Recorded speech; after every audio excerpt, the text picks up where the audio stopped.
రాష్ట్రంలో నిల్వ ఉన్న ధాన్యం సమస్యను పరిష్కరించేందుకు కేంద్ర ప్రభుత్వం సుమారు 2 లక్షల టన్నుల బాయిల్డ్ రైస్ సేకరణకు అనుమతినిచ్చిందని మంత్రి నాదెండ్ల మనోహర్ తెలిపారు. రైతులకు ఉపశమనం కలిగించే నిర్ణయం ఇదని పేర్కొన్నారు. గ్యాస్ సిలిండర్ల దుర్వినియోగాన్ని అరికట్టేందుకు ఇప్పటికే కేసులు నమోదు చేసినట్లు వెల్లడించారు. భవిష్యత్తులో పైపుల ద్వారా గ్యాస్ సరఫరాను మరింత విస్తరించనున్నామని చెప్పారు. రాష్ట్రంలో పెట్రోల్, డీజిల్ నిల్వలు పుష్కలంగా ఉన్నాయని ప్రజలకు అవసరమైన వస్తువుల సరఫరాలో ఎలాంటి అంతరాయం ఉండదన్నారు. ఒక 50% బెటర్ గా ఉంది. మేము సోమవారం ఢిల్లీ వెళ్తున్నాం. ఢిల్లీలో కూడా మేము అక్కడ ఉన్న అధికారులతోటి సమీక్షా సమావేశం ఏర్పాటు చేసుకుని దీనికి ఒక సొల్యూషన్ అనేది తీసుకురావాలని మేము ప్రయత్నం చేస్తున్నాం.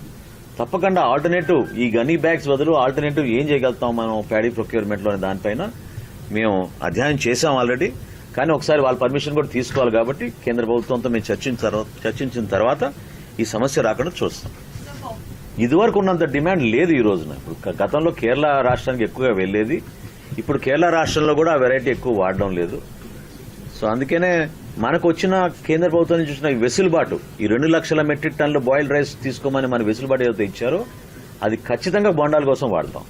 వారం రోజుల లోపే ఈ గ్యాప్ ఏదైతే ఉందో డెలివరీ గ్యాప్ దాన్ని 4 రోజులకి తగ్గించాలని ఎల్పీజీ గ్యాస్ విషయంలో వాళ్ళతో స్పష్టమైన కమిట్మెంట్ తీసుకున్నాం.